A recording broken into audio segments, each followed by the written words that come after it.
Hello दोस्तों, स्वागत है आपका अपने YouTube channel Rohit Goswami law classes में। और आज मैं आपको कराने वाला हूँ LLB थर्ड ईयर सेम। आपका 6 कोड नंबर है 6003। कहीं पर ये 603 लिखा हुआ होता है। एक्ट आपका ह्यूमन राइट, मानवाधिकार या मानव अधिकार, नाम एक ही है, या तो इसे एक साथ लिख सकते हो या अलग अलग। क्वेश्चन नंबर है हमारा 6, मानवाधिकारों की सार्वभौमिक घोषणा 1948 के बारे में बताइए। या एग्जामिनर इस प्रकार से कह देगा कि मानवाधिकार संयुक्त राष्ट्र संघ की महासभा के बारे में आप बताइए, या इसके क्या क्या कर्तव्य हैं, या क्या क्या इसने घोषणा की है। इस प्रकार से क्वेश्चन आ सकता है। अब से पहले मैं क्वेश्चन आपके कॉपी करा चुका हूं, आप प्लेलिस्ट जाकर देखिएगा। वहां आपको 1 से लेकर 5 तक आपको क्वेश्चन देखने को मिलेंगे। अगर किसी स्टूडेंट का सेम मैच नहीं करता है और कोड भी मैच नहीं करता है तो आप परेशान ना होना। आपको अपने एक्ट और अपने सिलेबस के अकॉर्डिंग अपनी तैयारी करनी है। अगर किसी स्टूडेंट को पीडीएफ नोट्स चाहिए तो दिए हुए व्हाट्सएप नंबर पे एसएमएस करके हमसे बात कर सकता है और पीडीएफ ले सकता है, जिसके लिए आपको पेमेंट करना होगा। जब आप एग्जाम करोगे तो एग्जाम में आपको कुछ चीजों पे ध्यान देना है, जैसा कि ब्लैक एंड ब्लू पेन का इस्तेमाल करना है, केसेस पे ध्यान रखना है, डेफिनेशन पे, हेडिंग पे और राइटिंग पे। लेकिन इसमें यहाँ पे केसेस और डेफिनेशन नहीं है इस वाले क्वेश्चन में, लेकिन यहाँ पे क्या है, आपके आर्टिकल है। ठीक है, तो यहाँ पर इन दो चीजों को काटकर आपको क्या करना है, आर्टिकल्स पे ज्यादा फोकस करना है। ठीक है, और अपनी राइटिंग पे ज्यादा ना लिखना, कम लिखना है, सटीक लिखना है, कोई इधर उधर की कहानी नहीं बना के लिखनी है। सही है, ज्यादा बात ना करते हुए अपने क्वेश्चन की तरफ चलते हैं। एक चीज और बता देता हूं, हमारा रोहित गोस्वामी लॉ क्लासेस नाम से एक व्हाट्सएप चैनल है जिसका लिंक डिस्क्रिप्शन में है, उसे फॉलो कीजिएगा। वहां पर आपको लॉ से related update, news and notification provide कराई जाएंगी। और एक हमारा GR लॉ क्लासेस नाम का ऐप है, उसे भी डाउनलोड कीजिएगा। जैसे आपकी LLB कंप्लीट हो जाएगी, वहां पर आपको लॉ से संबंधित चीजें प्रोवाइड कराई जाएंगी। आज का क्वेश्चन है, क्वेश्चन नंबर 6 है, मानव अधिकारों की सार्वभौमिक घोषणा के संपूर्ण प्रावधानों का संक्षिप्त विवरण दीजिए। इस घोषणा के अंतर्गत मानव अधिकारों के वर्गीकरण और प्रकरण को बताइए। इस घोषणा की विधिक प्रकृति और महत्व पर भी प्रकाश डालिए। या एग्जामिनर इसे इस प्रकार से पूछ सकता है, आप इसे इंग्लिश में अपनी सुविधा अनुसार देख सकते हो। संयुक्त राष्ट्र की महासभा द्वारा स्वीकृत मानव अधिकारों की सार्वजनिक घोषणा पर एक निबंध लिखिए। और ये यहाँ पर इंग्लिश में लिखा हुआ है, अपनी सुविधा अनुसार इसे देख सकते हो। एक चीज और, जब अभी आपका पेपर हुआ था लीगल लैंग्वेज का,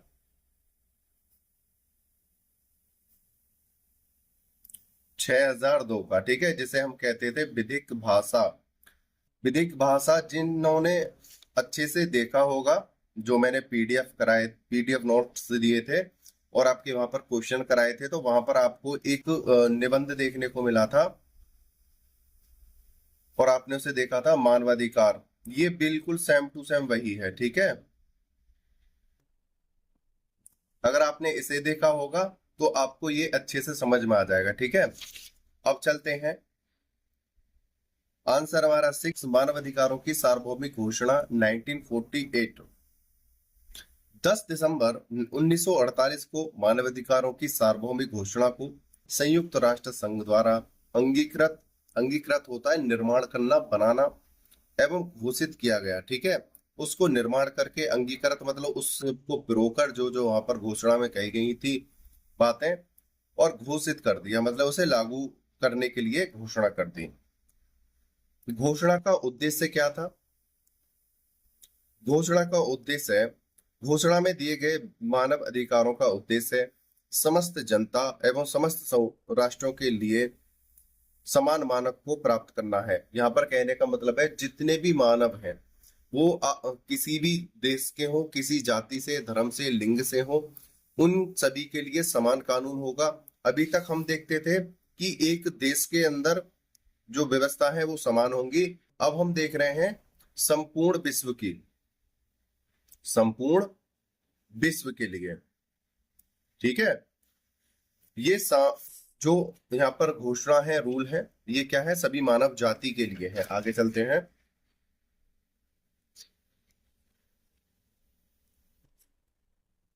मानव अधिकारों की सार्वभौमिक घोषणा के प्रावधान। मानव अधिकारों की सार्वजनिक घोषणा में निम्नलिखित 30 अनुच्छेद दिए गए हैं। यानी 30 आर्टिकल दिए गए हैं मानव अधिकारों की घोषणा में। उनको देखते हैं। नंबर 1 है आर्टिकल 1, समस्त मानव जन्म से ही स्वतंत्र तथा उच्च पदस्थता और अधिकार वाला रहा है। उन्हें एक दूसरे के साथ भाईचारे की भावना से कार्य करना चाहिए। यहाँ पर बोला है मानव जो है जब पैदा होता है तो वो स्वतंत्र प्रकृति का होता है और सभी इंसानों को स्वतंत्रता के साथ रहना चाहिए और भाईचारे के साथ रहना चाहिए। किसी प्रकार का लड़ाई झगड़ा और या भेदभाव नहीं करना चाहिए। आर्टिकल 2, प्रत्येक व्यक्ति बिना किसी जाति, रंग, लिंग, भाषा, क्षेत्र, राजनीति या विचार, राष्ट्रीय या सामाजिक उत्पत्ति, संपत्ति, जन्म के आधार पर या अन्य स्तरीय भेदभाव के अधिकार एवं स्वतंत्रता पाने का अधिकार है। अभी तक हम देखते थे आर्टिकल 15 में, जो हमारे भारत देश का संविधान है, हमारा संविधान, वहां पे हम आर्टिकल देखते थे 15, तो वहां पर बोला जाता जाति, लिंग, धर्म, स्थान और एक था हमारा मूल वंश के आधार पर कोई भेदभाव नहीं करेगा। लेकिन ये क्या थी, एक हमारे देश की बात थी, भारत के अंदर की। ठीक है, अब हम देख रहे हैं विश्व बंधुत्व को, संपूर्ण विश्व की बात करते हैं।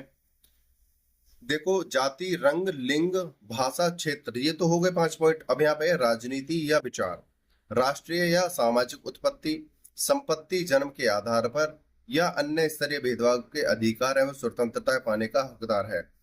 राजनीति, राजनीति क्षेत्राधिकार अथवा राष्ट्रीय या क्षेत्र के अंतरराष्ट्रीय स्तर के आधार पर कोई भेदभाव नहीं किया जाएगा। यहाँ पर बोला है किसी के साथ राजनीति, क्षेत्राधिकार या राष्ट्र या क्षेत्र के आधार पर कोई भी भेदभाव नहीं किया जाएगा। लेकिन कुछ राष्ट्र ऐसे हैं जहां पर आप राजनीति में हिस्सा नहीं ले सकते हो, वो अपने देश का कानून के अनुसार, और वहां पर सिर्फ देश के नागरिक ही राजनीति में हिस्सा लेंगे। जैसे हमारा भारत है, भारत में सिर्फ भारत के लोग ही राजनीति में हिस्सा ले सकते हैं, ना कि विदेश के लोग। ठीक है, दूसरी बात यहाँ पर ये बोल रही है, जो राजनीतिक स्तर पर जो नियम बनाए जाते हैं उनसे मानव को वंचित नहीं किया जाएगा।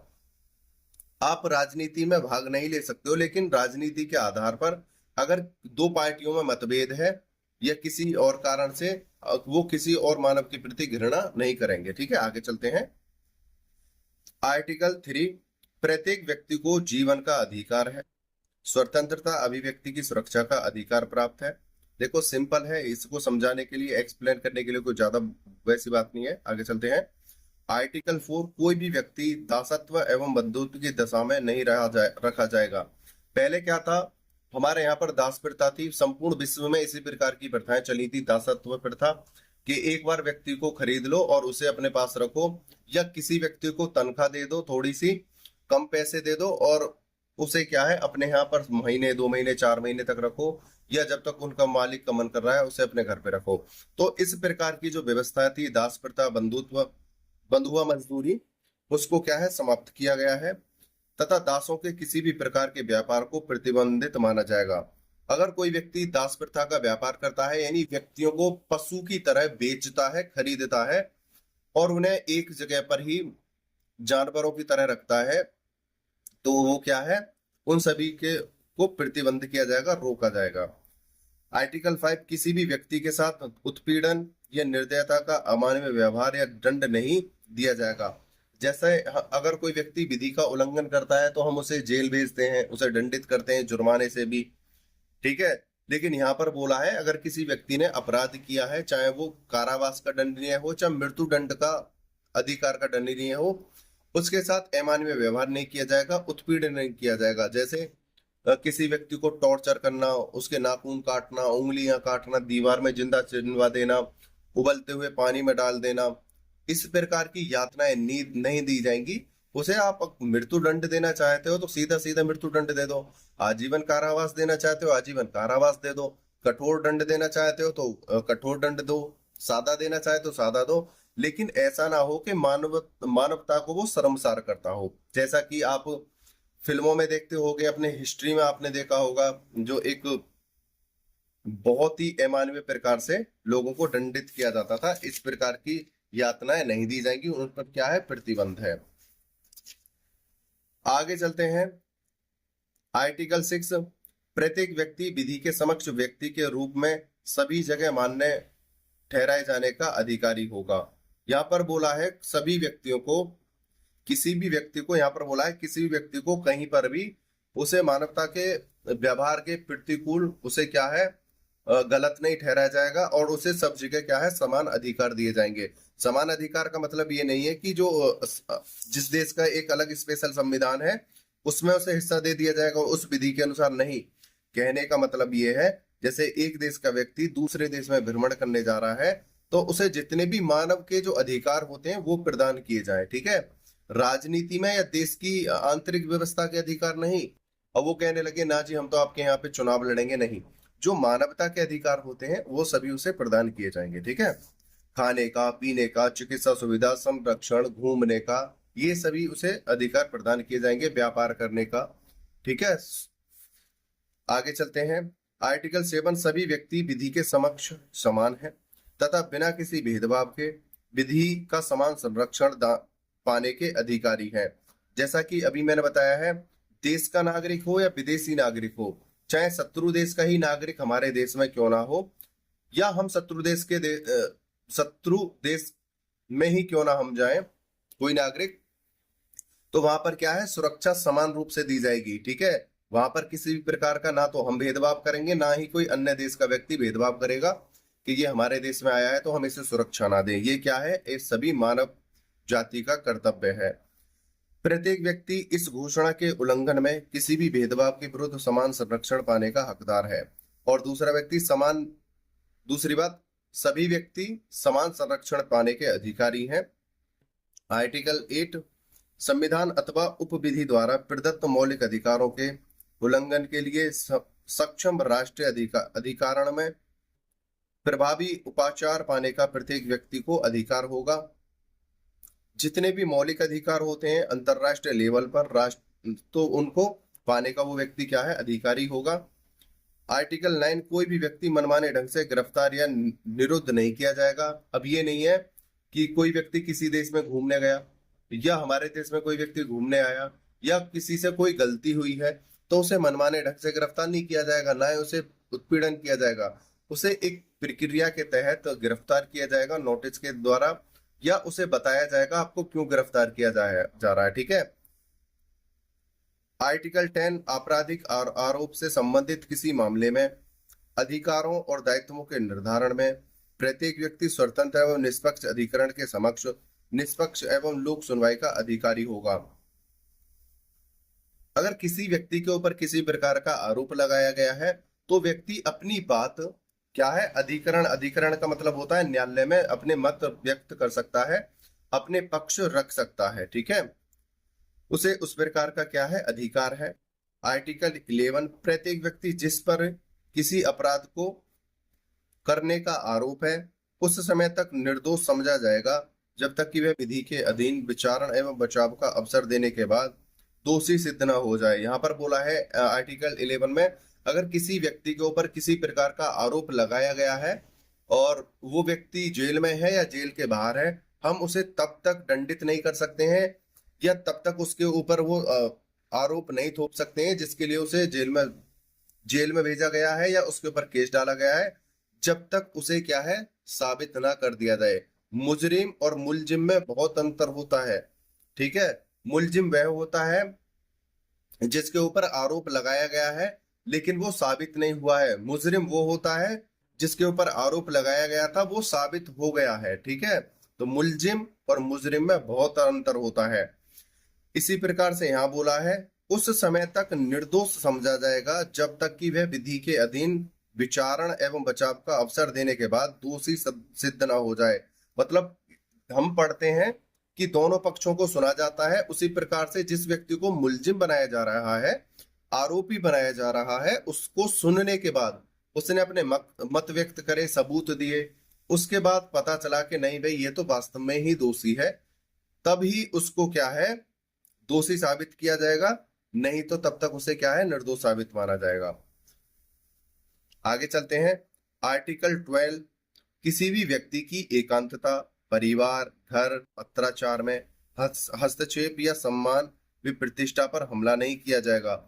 किसी भी व्यक्ति की एकांतता में अगर कोई व्यक्ति कहीं एक एकांत जगह में बैठा है, सो रहा है, रेस्ट कर रहा है, अपने परिवार के साथ घूम रहा है, बातें कर रहा है, तो ऐसे किसी व्यक्ति को परेशान नहीं किया जाएगा। ये क्या है? सार्वभौमिक घोषणा के जो मानवाधिकार हैं उनका क्या है? उल्लंघन है। और बहुत से एकांतता के अधिकार हैं जो व्यक्तियों को प्राप्त होते हैं। प्रत्येक व्यक्ति को इस प्रकार किए गए हस्तक्षेप या हमला के विरुद्ध विधि का संरक्षण पाने का अधिकारी होगा। अगर कोई व्यक्ति किसी व्यक्ति के एकाधिकार में उल्लंघन करता है या उसे परेशान करता है, हमला करता है, तो उसके लिए संरक्षण प्रदान किया जाएगा और उसके खिलाफ वो कानूनी कार्रवाई करा सकता है। ठीक है।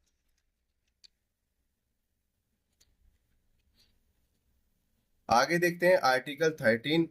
प्रत्येक व्यक्ति को प्रत्येक राज्य की सीमाओं के क्षेत्र में, एक बात समझो, ये राज्य जो लिखा हुआ है, अंतरराष्ट्रीय लेवल पर देश को हम राज्य कहते हैं। ठीक है। अंतरराष्ट्रीय लेवल पर देश को हम क्या कहते हैं? राज्य। अगर हम अब एक ही देश की बात करें, यानी वन नेशन की, ठीक है, तो वहां पर क्या है? अलग अलग राज्य होते हैं। जैसे यूपी हो गया हमारा, हरियाणा हो गया, एमपी हो गया, महाराष्ट्र हो गया, बिहार हो गया। इस प्रकार से क्या है? ये अलग अलग राज्य हैं वन नेशन में। ठीक है। लेकिन अंतरराष्ट्रीय लेवल पर ये जो देश हैं, राज्य हैं, जैसे भूटान, बांग्लादेश, अमेरिका, ब्रिटेन, ये सब क्या है? अलग राज्य हैं। ठीक है। तो यहाँ पर बात कही गई है, प्रत्येक व्यक्ति को प्रत्येक राज्य की सीमाओं के क्षेत्र में स्वतंत्रता पूर्वक आने जाने तथा निवास करने का अधिकार है। कोई भी व्यक्ति किसी भी देश में स्वतंत्रता पूर्वक जा सकता है, बशर्ते कि वो अंतरराष्ट्रीय लेवल पर और जिस देश में वो एंट्री कर रहा है उस विधि का वो पालन करता हो।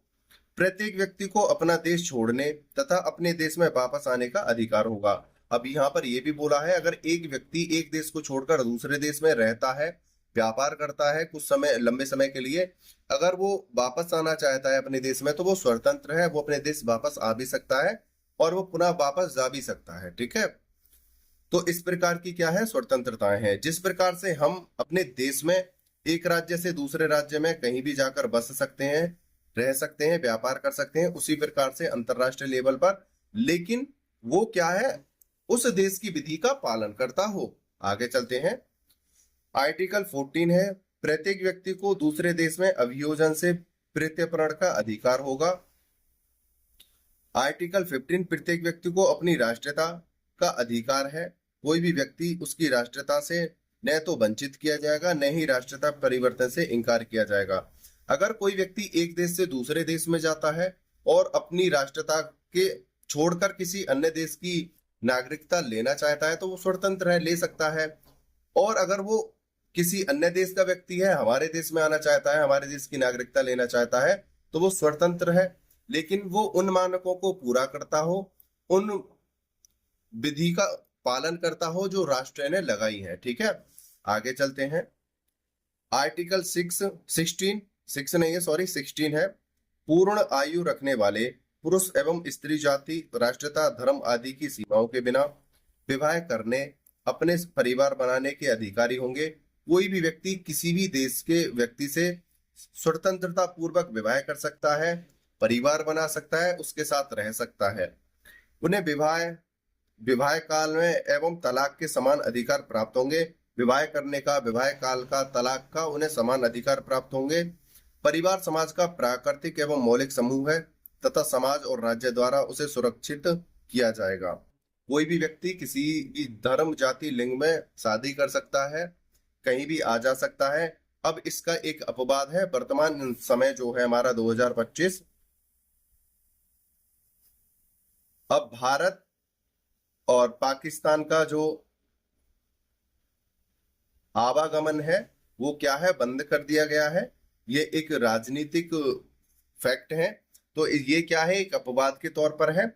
ये ना जाने आने वाले समय में ओपन हो जाए आना जाना, लेकिन अभी क्या है? एक दूसरे देश की सीमा में प्रवेश क्या है? बाधित है। ठीक है, प्रतिबंधित किया गया है। ये क्या है, एक अपवाद है, आने वाले समय में ये खुल भी सकता है। ठीक है, आगे देखते हैं। प्रत्येक व्यक्ति को स्वयं अकेले या अन्य के साथ, आर्टिकल 17 है, प्रत्येक व्यक्ति को स्वयं अकेले या अन्य के साथ मिलकर संपत्ति रखने का अधिकार होगा। किसी भी व्यक्ति को मनमाने ढंग से उसकी संपत्ति से वंचित नहीं किया जाएगा। अगर कोई व्यक्ति किसी अन्य देश में जाता है या अन्य देश का व्यक्ति हमारे यहाँ पर आता है और वो कोई संपत्ति या तो स्वयं लेता है या किसी के साथ मिलकर लेता है, तो उसे उसकी संपत्ति से वंचित नहीं किया जाएगा। संपत्ति दो प्रकार की होती है, एक होती है चल, एक होती है अचल। ठीक है, एक होती है एक स्थान से दूसरे स्थान पर जा सकती है, एक होती है जो एक ही स्थान पर टिकी रहती है। तो अगर कोई व्यक्ति किसी प्रकार की संपत्ति खरीदता है या किसी के साथ मिलकर खरीदता है तो उसे उसके अधिकार से वंचित नहीं किया जाएगा, बशर्ते कि वो उस देश की विधि के मानकों पे खरा उतरता हो, उसकी विधि का उल्लंघन ना करता हो। ये बात हर एक्ट में हर जगह लागू होती है, ध्यान रखना इस बात को कि वो विधि का पालन करता हो। आर्टिकल 18, प्रत्येक व्यक्ति को विचारों, अंतकरण एवं धर्म की स्वतंत्रता का अधिकार है। इस अधिकार में धर्म परिवर्तन की स्वतंत्रता, धर्म के अनुसार पूजा वे अन्य कार्यों की स्वतंत्रता है। आर्टिकल 19, प्रत्येक व्यक्ति को विचारों की अभिव्यक्ति की स्वतंत्रता है, मतलब अपने विचारों को व्यक्त करने की क्या है, स्वतंत्रता है।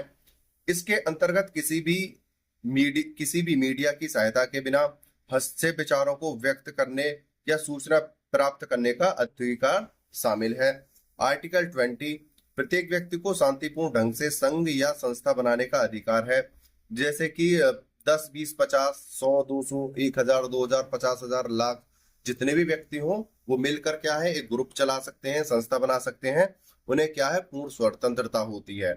किसी को भी किसी संस्था में शामिल होने के लिए बाध्य नहीं किया जाएगा, लेकिन किसी व्यक्ति को किसी भी संस्था में शामिल होने के लिए, वहां पर इकट्ठा होने के लिए बाध्य नहीं किया जाएगा। लेकिन आप चाहे कितनी भी संस्था बनाओ या कितने भी व्यक्तियों को जोड़ सकते हो, उसमें कोई लिमिट नहीं है, लेकिन आप किसी को बाध्य नहीं करोगे, न ही आप उसे जबरदस्ती करोगे। आर्टिकल 21, प्रत्येक व्यक्ति को प्रत्यक्ष अथवा स्वतंत्र चुनाव प्रक्रिया के माध्यम से अपने देश की सरकार में भाग लेने का अधिकार होगा। प्रत्येक व्यक्ति को सार्वजनिक सेवाओं में समान अधिकार होगा। दूसरा यहाँ पर बोला है, कोई प्रत्येक व्यक्ति को अपने देश के अंदर, अब इससे मानव अधिकारों की बात हो रही है तो मानव अधिकारों में यहाँ पर बोला है किसी भी देश का नागरिक, जिस देश का नागरिक है वह उस देश में, अपने ही देश में वह स्वतंत्रता पूर्वक राजनीति में हिस्सा ले सकता है, अपने विचारों को व्यक्त कर सकता है। ठीक है, और जो उस देश के, जिस देश का वो नागरिक है, जितने भी सार्वजनिक सेवाएं हैं उनका लाभ पा सकता है या उन पदों पर जा सकता है। ठीक है। आर्टिकल 22, प्रत्येक व्यक्ति समाज का सदस्य होने के नाते राष्ट्रीय और अंतर्राष्ट्रीय सहयोग से सामाजिक सुरक्षा पाने तथा अपने व्यक्तित्व को विकसित करने का अधिकारी है। ठीक है। आर्टिकल 23, प्रत्येक व्यक्ति कार्य पाने, रोजगार पाने, पर्याप्त सेवा शर्तें पाने तथा बेरोजगारी के विरुद्ध संरक्षण पाने, बिना किसी भेदभाव के समान कार्य के लिए समान वेतन पाने, उचित वेतन एवं पारिश्रमिक पाने तथा अपने हितों के संरक्षण के लिए व्यवसाय संघों का गठन करने और उन्हें जुड़ने का अधिकारी है। कहने का मतलब ये है, संपूर्ण मानव जाति को किसी भी देश के अंतर्गत, किसी भी राज्य के अंतर्गत स्वतंत्रता पूर्वक कार्य करने, रोजगार पाने, खाना खाने के लिए, वेतन प्राप्त करने के लिए, ये क्या है, सभी स्वतंत्रता है और उनके साथ किसी भी प्रकार का भेदभाव नहीं किया जाएगा। ठीक है। ये अपने देश की भी बात है और अंतरराष्ट्रीय लेवल पर भी यही बात है। अब ये नहीं है कि हम किसी अन्य देश में व्यापार करने जाएं या कार्य करने जाएं या हम जॉब करने जाएं तो उस देश की सरकार हमें पैसा ना दे, ये नहीं हो सकता। वो क्या है, मानवाधिकार के खिलाफ है, तो उसके ऊपर भी हम कार्रवाई कर सकते हैं। आर्टिकल 24, प्रत्येक व्यक्ति कार्य करने के दौरान आराम एवं भोजन के लिए समय पाने तथा अवकाश वेतन सहित पाने का अधिकारी है। जैसे हम काम करते हैं तो काम करते समय जैसे किसी की 8 घंटे 12 घंटे की जॉब होती है तो वो व्यक्ति बीच में रेस्ट भी ले सकता है और खाने का भी खाने के लिए भी टाइम ले सकता है। दूसरा, अगर कोई व्यक्ति 30 दिन काम करता है और उसकी 4 दिन की छुट्टी पड़ती है संडे की या किसी अदर डे पर, कि कहीं पर मंडे की होती है, ट्यूसडे, वेडनेसडे, मतलब किसी भी प्रकार से उसकी हफ्ते में एक छुट्टी है, और जैसे 4 या 5 छुट्टी उसकी हो गई तो उसे 30 दिन की ही तनख्वाह दी जाएगी। ठीक है, ये नहीं है कि आपकी यहाँ पर छुट्टी हुई है तो वो जो वेतन है छुट्टियों को मिलाकर उसे दिया जाएगा। अवकाश वेतन सहित पाने का अधिकारी है, बशर्ते कि वो वहां पर क्या है, कंटिन्यू काम करता हो। ये नहीं है कि आपने 5 दिन कहीं काम किया, 7 दिन कहीं किया, 10 दिन कहीं किया, इस प्रकार से नहीं है। ठीक है, और ये मजदूरी में लागू नहीं होता है जो श्रमिक होते हैं, जैसे कहीं पर जो बेलदारी कर रहे होते हैं वहां पर ये रूल्स लागू नहीं होते हैं। अब सपोज करो किसी का मकान बन रहा है, ठीक है, और कंटिन्यू किसी ने काम किया और काम वहां पर चला 25 दिन, तो आप ये थोड़ी कहोगे कि मुझे 4 या 5 संडे के या छुट्टी के पैसे मिलाकर दो, नहीं, ये नहीं हो सकता। वहां पर क्या है, डे बाई डे वहां पर मजदूरी के उसे पैसे दिए जाते हैं। तो ये क्या है, इस चीज का अपवाद है। वहां पर बोला है जो महीने के महीने जो काम करते हैं किसी फैक्ट्री फर्म इस प्रकार से, या किसी के अ, अंतर्गत कार्य करते हैं, या किसी के नीचे कार्य करते हैं ऑफिस में, उस प्रकार से बोला है। आर्टिकल 25, प्रत्येक व्यक्ति अपने व परिवार के स्वास्थ्य एवं अच्छे जीवन स्तर को प्राप्त करने का अधिकारी है। सभी व्यक्ति अपनी स्वास्थ्य के लिए सुविधाएं पाने के अधिकारी हैं। अपने परिवार के उच्च जीवन स्तर को बढ़ावा देने के लिए, उसे प्राप्त करने के लिए कुछ भी कार्य कर सकता है। मतलब जो सरकार ने निर्धारित किए हैं, जो मानव अधिकार संगठन जो घोषणा करता है, उन्हें प्राप्त कर सकता है। इसमें भोजन, कपड़ा, चिकित्सा सुविधा, आवास तथा आवश्यक सामाजिक सेवाएं सम्मिलित हैं। तो ये सभी क्या है, जितनी भी मानवाधिकार घोषणा द्वारा प्राप्त अधिकार हैं या किसी राष्ट्र या राज्य के द्वारा जो अधिकार हैं, अपने परिवार के उच्च स्तर के लिए और उनकी स्वास्थ्य व्यवस्थाओं को बनाए रखने के लिए इन सभी अधिकारों को प्राप्त कर सकता है। साथ ही साथ बेरोजगारी, बीमारी, अयोग्यता, विधवा अवस्था, वृद्धावस्था तथा अन्य परिस्थितियों में सुरक्षा पाने का अधिकारी है। सरकार ऐसे व्यक्तियों को अलग से क्या है, सहायता प्रदान करती है जो बीमार हैं, अयोग्य हैं, अयोग्य में जो हमारे हैंडीकैप जो आ जाते हैं, विधवा जो होती हैं, वृद्धा जो होती हैं, अन्य जो परिस्थिति से पीड़ित हैं, उन सभी को सरकार सुविधाएं देती है और सुरक्षा पाने का अधिकार भी है। सभी बच्चे चाहे वो जन्मे हो या गर्भ में हो, समान सामाजिक संरक्षण पाने के अधिकारी हैं। जो बच्चे गर्भ में हैं या जन्म ले चुके हैं, वो सभी बच्चे क्या है, समान संरक्षण पाने के अधिकारी हैं। उसमें किसी प्रकार का भेदभाव नहीं किया जाएगा। चाहे आप किसी अदर राष्ट्र में जाकर किसी बच्चे को जन्म दो या किसी के गर्भ में बच्चा हो, तो उसे समान ही संरक्षण मिलेगा, उसमें भेदभाव नहीं किया जाएगा। आर्टिकल 26 है, प्रत्येक व्यक्ति को शिक्षा पाने का अधिकार है। प्रारंभिक एवं मौलिक स्तर पर शिक्षा निःशुल्क एवं आवश्यक होगी। यहाँ पर एक बात ध्यान रखना, यहाँ पर बोला है प्रत्येक व्यक्ति को निःशुल्क शिक्षा प्राप्त करने का अधिकार है। इसमें दो चीजें हैं, एक तो देश की बात हो रही है, तो प्रारंभिक स्तर यानी 14 वर्ष तक आपको फ्री निःशुल्क शिक्षा प्राप्त करने का अधिकार है। अगर आप किसी और दूसरे देश में जाकर शिक्षा प्राप्त करते हो तो आपको वहां पर पैसा तो देना पड़ेगा, लेकिन वहां उस देश की सरकार आपको पढ़ने से रोक नहीं सकती है। ठीक है, तकनीकी, व्यावसायिक तथा उच्च शिक्षा समान रूप से सभी की योग्यता के आधार पर उपलब्ध रहेगी। और ये क्या है, योग्यता के आधार पर आप किसी अन्य देश में भी जाकर अपनी शिक्षा सुचारू रूप से कर सकते हो, प्राप्त कर सकते हो, लेकिन वहां पर क्या है, आपकी योग्यता को चेक किया जाएगा। ठीक है, भारत के हो तो 14 वर्ष तक तो चाहे उसमें किसी भी कैटेगरी के बच्चे हो, उन सभी को शिक्षा दी जाएगी। 14 वर्ष के बाद उनकी जो राज्य की स्थिति होती है, जो वहां की जो व्यवस्थाएं हैं, वित्त व्यवस्था है, राज्य की कैसी परिस्थिति है, उसके अनुसार उन्हें आगे की पढ़ाई में छूट दी जाएगी। और ये अंतरराष्ट्रीय लेवल पर बोला गया है, सभी व्यक्तियों को पढ़ने का अधिकार है। अब हमारे देश की ही बात कर लो, हमारे देश में अगर हम ये कहें कि एक वर्ग के बच्चे किसी विशेष वर्ग के बच्चे नहीं पढ़ेंगे, तो ये मानवाधिकार का क्या है, उल्लंघन है। तो इसमें अंतरराष्ट्रीय जो लेवल के न्यायालय हैं वो भी इसमें इंटरफेयर करेंगे और यहाँ पर आवाज उठा सकते हैं। साथ ही साथ हमारे देश के भी न्यायालय आवाज उठाएंगे और अंतरराष्ट्रीय लेवल के भी न्यायालय यहाँ पर आवाज उठाएंगे, कहेंगे कि ये मानव अधिकार है, संपूर्ण विश्व के लिए अधिकार है शिक्षा प्राप्त करने का। आप किसी भी व्यक्ति को रोक नहीं सकते हो, उसे वंचित नहीं कर सकते हो। शिक्षा का उद्देश्य है मानवीय व्यक्तित्व का विकास करना, राष्ट्रीय और जाति व धार्मिक संघों में एकता, मित्रता एवं आत्मीयता को विकसित करना होगा। माता पिता बच्चों को शिक्षा दिलाने के अधिकारी होंगे। आगे चलते हैं 27। प्रत्येक व्यक्ति को स्वतंत्रता पूर्वक समुदाय के सांस्कृतिक जीवन, कला, विज्ञान आदि क्रियाकलापों में भाग लेने का अधिकार होगा और उन्हें बनाए रखना और सजोने का अधिकार होगा। किसी भी देश की एक अपनी संस्कृति होती है, प्रथा होती है, विधि होती है, रूल्स होते हैं, उनको बनाए रखना उनका क्या है, कर्तव्य है, और उसमें किसी भी प्रकार से कोई हस्तक्षेप नहीं कर सकता है। ठीक है। आर्टिकल 28। प्रत्येक व्यक्ति इस घोषणा के अनुरूप अधिकार एवं स्वतंत्रताओं को सामाजिक एवं अंतरराष्ट्रीय आदेशों के तहत पाने का अधिकारी है। देखो यहाँ पर बोला है इन सभी अधिकारों को जो अभी हम देख रहे हैं ये राष्ट्रीय लेवल पर और अंतरराष्ट्रीय लेवल पर भी सभी को पाने का अधिकार है।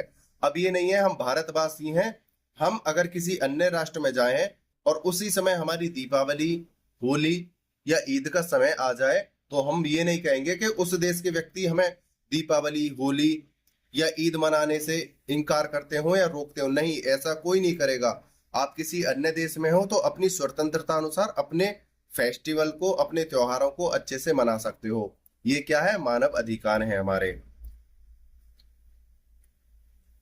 और ये राष्ट्र, सामाजिक और अंतरराष्ट्रीय आदेशों के तहत पाने का अधिकारी है। ये कोई रोक टोक नहीं रहेगी यहाँ पर। ठीक है। आर्टिकल 29। प्रत्येक व्यक्ति का समुदाय के प्रति कर्तव्य होगा कि वह स्वतंत्र एवं पूर्ण विकसित व्यक्तित्व का निर्माण कर सके। अधिकारों व स्वतंत्रताओं के क्रियान्वयन में प्रत्येक व्यक्ति विधि द्वारा मान्य सीमाओं में रहकर उनका उपभोग करने का हकदार होगा। आगे चलते हैं।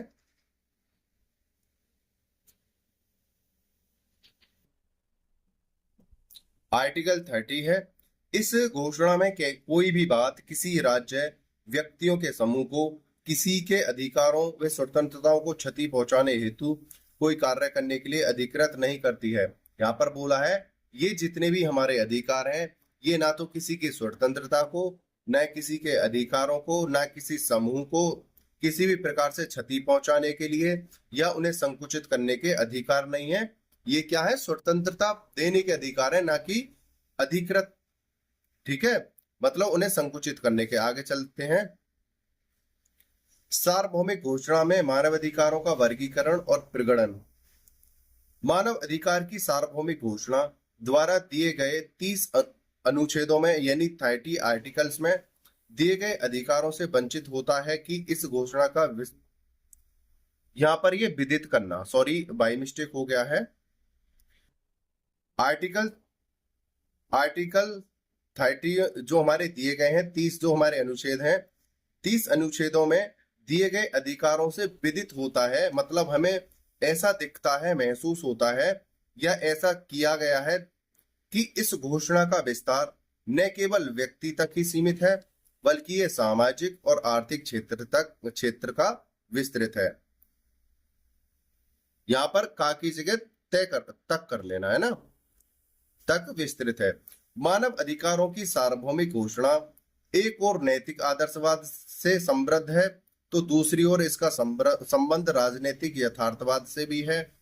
इसमें न केवल नागरिक और राजनीतिक अधिकारों को बल्कि सामाजिक और आर्थिक अधिकारों को भी शामिल किया गया है। वास्तव में घोषणा में व्यक्तिवाद, उदारवाद, समूहवाद और समाजवाद का अनोखा समन्वय स्थापित किया गया है। समन्वय मतलब होता है संबंध स्थापित किया गया है। ये जितने भी हमारे अभी आर्टिकल 30 जो दिए गए हैं हमें अंतरराष्ट्रीय लेवल पर, जो मानव अधिकार की जो घोषणा करते हैं, यहाँ पर क्या है, ये व्यक्तिवाद है, उदारवाद, समूहवाद और समाजवाद की क्या है, एक समन्वय है, मतलब संबंध स्थापित करते हैं। मानव अधिकारों को दो निम्नलिखित भागों में बांटा गया है, नागरिक और राजनीतिक अधिकार, दूसरा है आर्थिक और सामाजिक अधिकार। आगे देखते हैं। घोषणा की विधिक प्रकृति और महत्व। यहाँ पर एक डेफिनेशन है। यहाँ पर इसको करने से पहले एक चीज और मैं आपको बता देता हूं। ये एक आपका अलग क्वेश्चन बनता है। यहाँ से आपको क्या है, 5 नंबर का क्वेश्चन एग्जामिनर दे देता है। और वो किस प्रकार से देगा इसे समझिए। अभी तक मैंने कराया था आपको, वो मानवाधिकारों की सार्वभौमिक घोषणा थी। साथ ही साथ मैंने स्टार्टिंग में भी आपको बोला था कि इस क्वेश्चन के अंतर्गत ना तो आपको केसेस मिलेंगे और ना ही डेफिनेशन मिलेंगी, लेकिन एक क्वेश्चन हमारा यहाँ पर 5 नंबर का ऐड होता है, तो मैंने इसी के साथ ऐड कर दिया है, जिससे कि आपको याद करने में सुविधा रहेगी और आपका टाइम भी बचेगा। तो यहाँ पर क्या है, जो अभी क्वेश्चन कराया था हमने 20 नंबर का, वहां पर आपकी डेफिनेशन और केसेस बिल्कुल नहीं थी। लेकिन अब जो अब नया क्वेश्चन है आपका 5 नंबर का, इसमें देखते हैं मानव अधिकारों की घोषणा की विधिक प्रकृति और महत्व बताइए। इस प्रकार से एग्जामिनर रखेगा। आगे यहाँ पर ये 2 शब्द और आएंगे, मानवाधिकारों की घोषणा की विधिक प्रकृति और महत्व के बारे में आप बताइए। ध्यान रखना इस चीज को। तो यहाँ पर डेफिनेशन है रोडोल्फ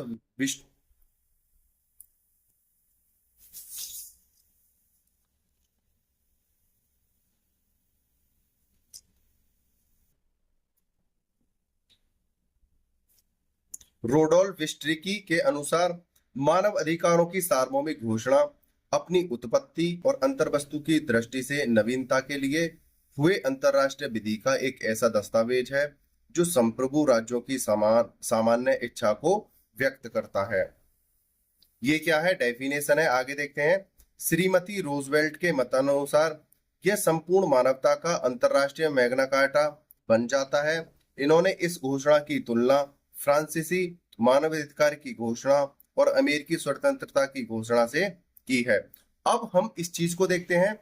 यहाँ पर बोलते हैं रोडोल्फ विस्ट्रिकी क्या कहते हैं, ये जो मानवाधिकार है, ये जो हमारी सार्वभौमिक घोषणा करते हैं, जो हमें अधिकार प्रदान करते हैं, ये उत्पत्ति और अंतर्वस्तु की क्या है दृष्टि से बहुत ही नए हैं और ये समन्वय स्थापित करते हैं अंतरराष्ट्रीय लेवल पर सभी देशों में। ठीक है। और ये संप्रभु राज्यों की समान इच्छा को व्यक्त करते हैं और एक भाईचारे को बढ़ाते हैं, मित्रता का व्यवहार दिखाते हैं और मानवता को सर्वोपरि मानते हुए उनके कल्याण के लिए कार्य करते हैं। ठीक है। ये रोडोल्फ विस्ट्रिकी की जो डेफिनेशन है उसका अर्थ है और ये श्रीमती रूजवेल्ट ने बता ही दिया है। आगे चलते हैं। मानव अधिकारों की सार्वभौमिक घोषणा के महत्व पर जोर देते हुए संयुक्त राष्ट्र संघ के अध्यक्ष ने यह आशा जाहिर की है कि यह क्रांतिकारी प्रक्रिया में एक अलग कदम है।